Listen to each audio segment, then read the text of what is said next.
سلام روز سوم. این ساختمونی که پشت سر من میبینین موزه ونگوک هست که ما خیلی دلمون میخواست توی این سفر بیایم این موزه رو ببینیم، ولی بلیتاش همه فروش رفته از قبل و اصلا برای این 3-4 روزی که ما هستیم بلیت پیدا نمیشه و متاسفانه نمیتونیم بریم به این موزه.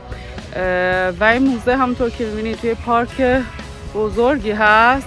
این ساختمون پشت سرم هم همین ساختمون موزه ریکس هست که روز اول اومدیم نگاه کردیم و بهتون نشون دادم.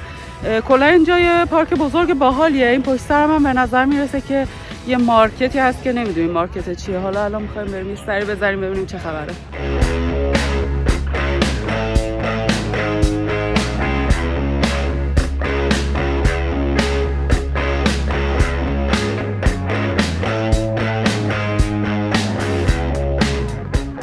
غرفه ایرانی پیدا کردیم.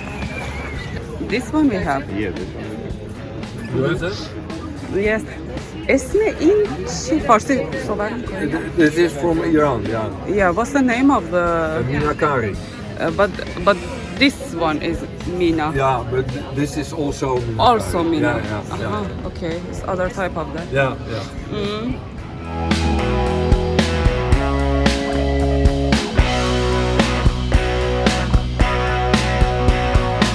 I'm not a big YouTuber, but anyway, Make some marketing for me then. if you have, I can put your... Yes, I will. Yeah, partition number. Yes, So I you will. want to know what the material is? Yeah, why not? Yes. So it's all 24 karat gold plated Uh-huh. on bronze, all designs. And as you can see, the bracelets are adjustable, so you can make them tighter. Ah, nice. Fits nicely along the wrist. Yeah. And the same for the rings. Earrings are super nice and very light on the ear, which is important to us women. Yes, exactly. Exactly. And you design all the stuffs by yourself or... Yeah. Oh, wow. Yeah. And you just design them or you make them also No, yourself? I don't make them. Uh-huh. So I don't do the hard work. Yeah, okay.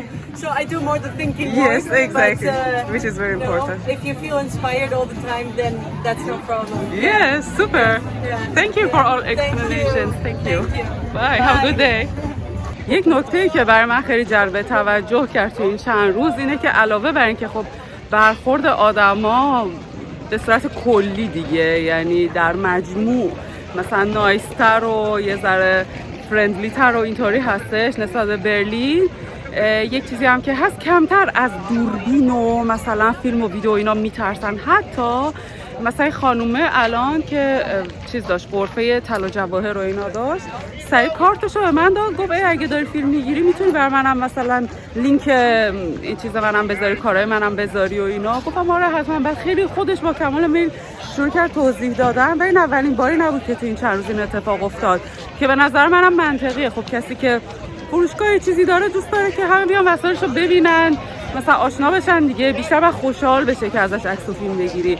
ولی توی آلمان برعکسه. یعنی حتی من آلمانی هایی دیدم که در کشورهای دیگه مثلا توی یونان طرف قشنگ شروع کرده مثلا برخورد بد که چرا اصلا از من نباید عکس بگیرین فیلم بگیرین. من که همیشه اجازه میگیرم، ولی مثلا اجازه میگیری خیلیا میگن نه، یا خیلیا مثلا شدیداً بدشون میاد که ازشون عکس و فیلم بگیری. اینجا اصلا اینطوری نیست. اصلا خوشحال میشم، میگم بیا من توضیح هم بدم، این کارت هم بهت بدم، که خیلی جالبه دیگه. تفاوت بزرگه به نظر من این مورد بین هلند و آلمان.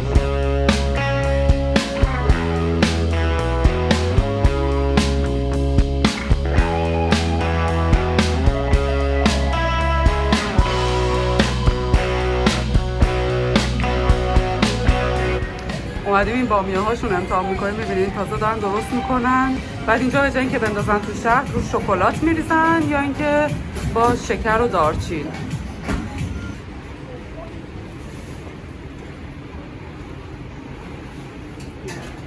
Churros? Churros.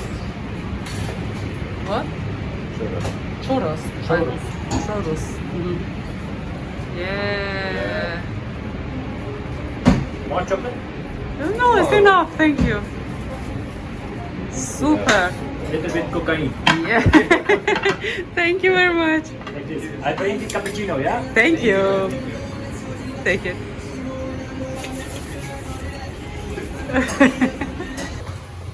So, do you like it? Yeah, extremely. It's very tasty, no? It's actually like donut, very similar. Like donuts. Okay, it's more crunchy. Donuts A are bit more crunchy, yeah. Let's say style of cooking the same, just with other dough. Thank you. Great, thank you. Super. Super.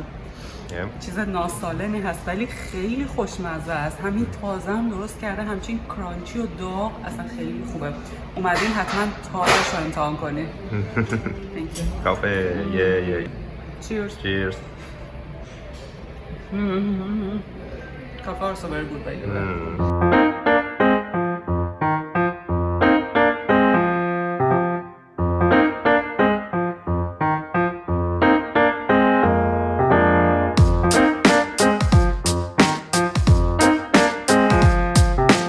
از این تورای کروز بلیتشو گرفتیم، داریم میریم قایق سواری.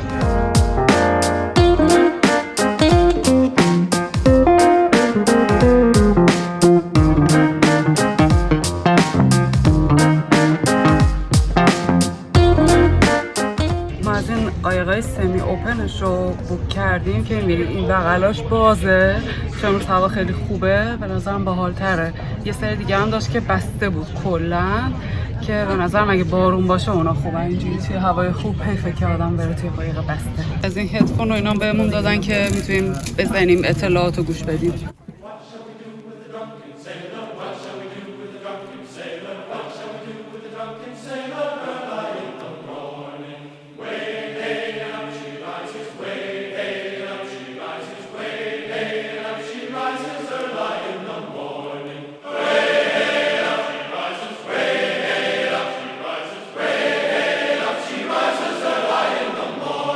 This wooden ship is the Amsterdam.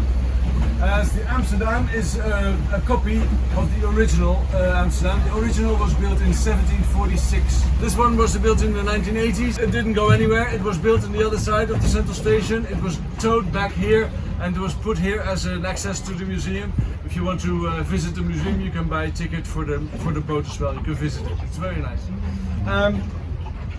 But in the 16, 17, 1800s, these ships went from here to Asia and back, and they went there for trading.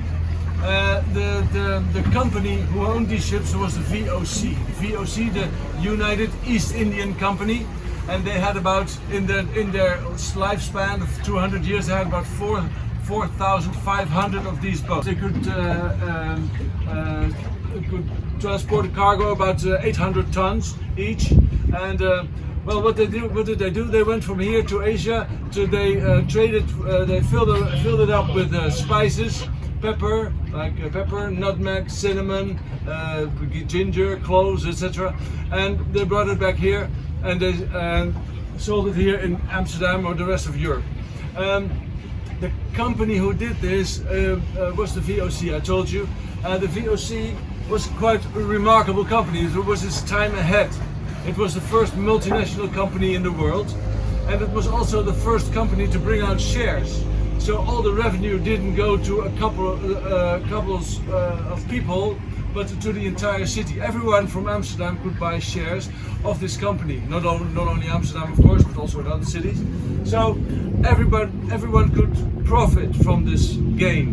And this company, the VOC, became very wealthy.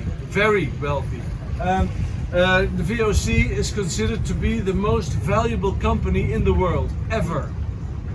If you compare the VOC to today's companies, the VOC was more valuable than the top 20 richest companies now combined.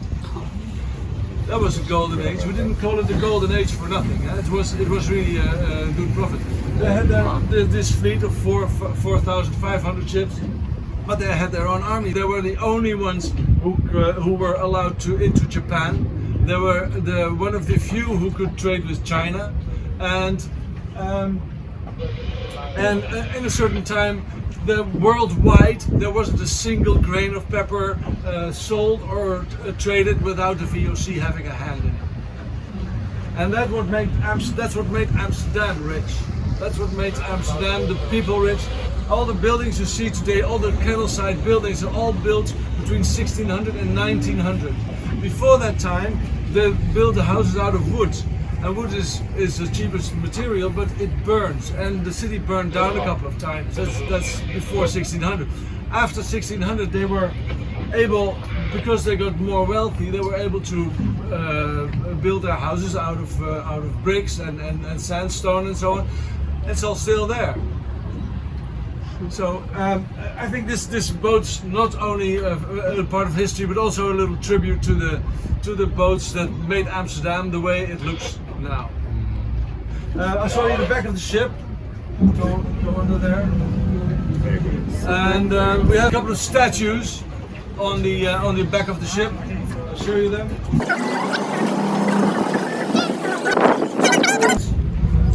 You see the statue of Mercury. Mercury was the god of trade. On the right, you see the statue of Neptune, god of the ocean. And when you look at the face of Neptune, it's not. Neptune has a different face. Neptune has all curly hair, curly beard. This is not Neptune's face. This is the face of Koen Verbrugge. Who the hell is Koen Verbrugge? Koen Verbrugge was the guy who built the ship. Oh.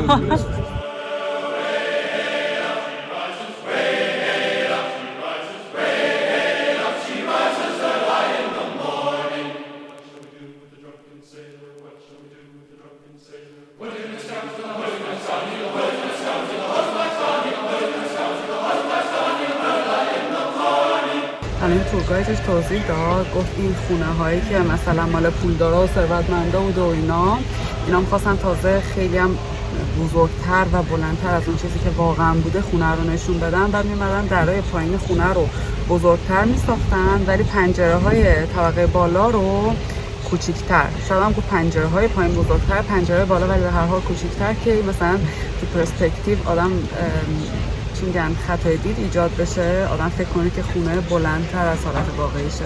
می‌بینید مثل این خونه هر چی طبقه بالاتر میره اندازه پنجره هم کوچیک‌تر میشه. این ساختمون مال سال 1590. There's about 1 million bicycles in Amsterdam, more bicycles than people in fact, and many of them end up in the canal somehow. And there is a special group of people designed special boats with a crane on it to take these bicycles out of the water. They have a full-time job and they take about 10,000 bicycles out of the water each year. In a minute we'll come onto the Amstel River. Amstel River is obviously the name giver of the city. And did you know the Amstel River is the only natural waterway we have in Amsterdam? All the other waterways everything is dug out, and most of them by hand, most of them in the 17th, 18th century.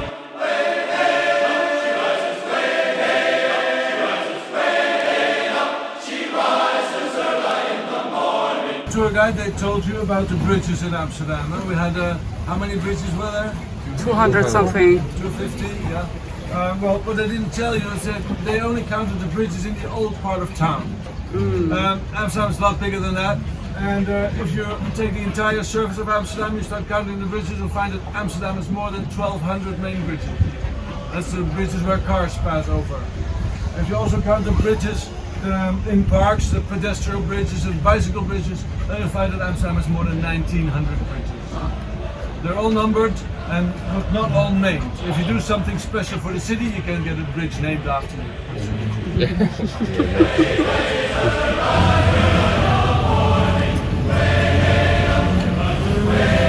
سال 1728 این پل ساخته شده. People sometimes ask me about the water in the canals of Amsterdam. What's the water like? Is it salt water? How deep is it? Is it? Can you drink it? Is it wet? Yes. All these questions. Let's start salt water. No, we don't have salt water in the canals.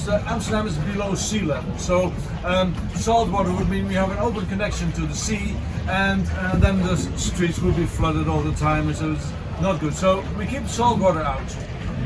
But there's a quite large freshwater lake near Amsterdam. It's called IJsselmeer, and we can use that water to flush all the water from the canals within 24 hours. So in fact, it's quite clean.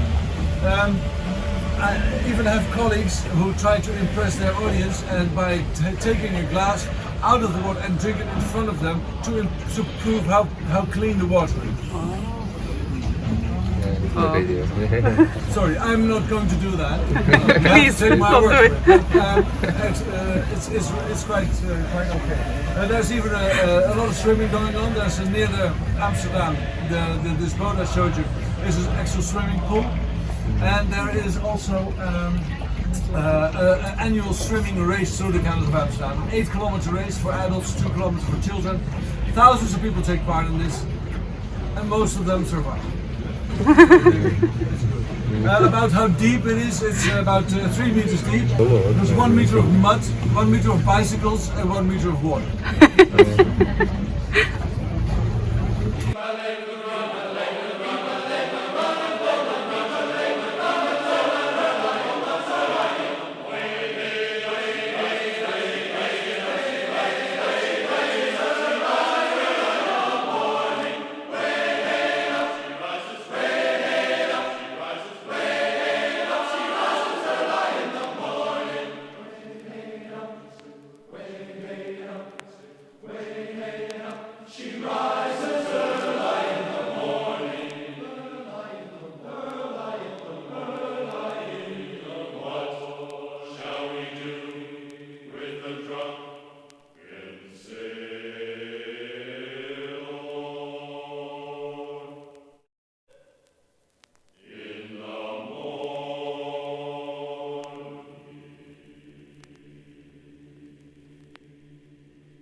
یه ربع 50 یورو میگیرن. 25,000 تا مشتری هم داشته اینجا.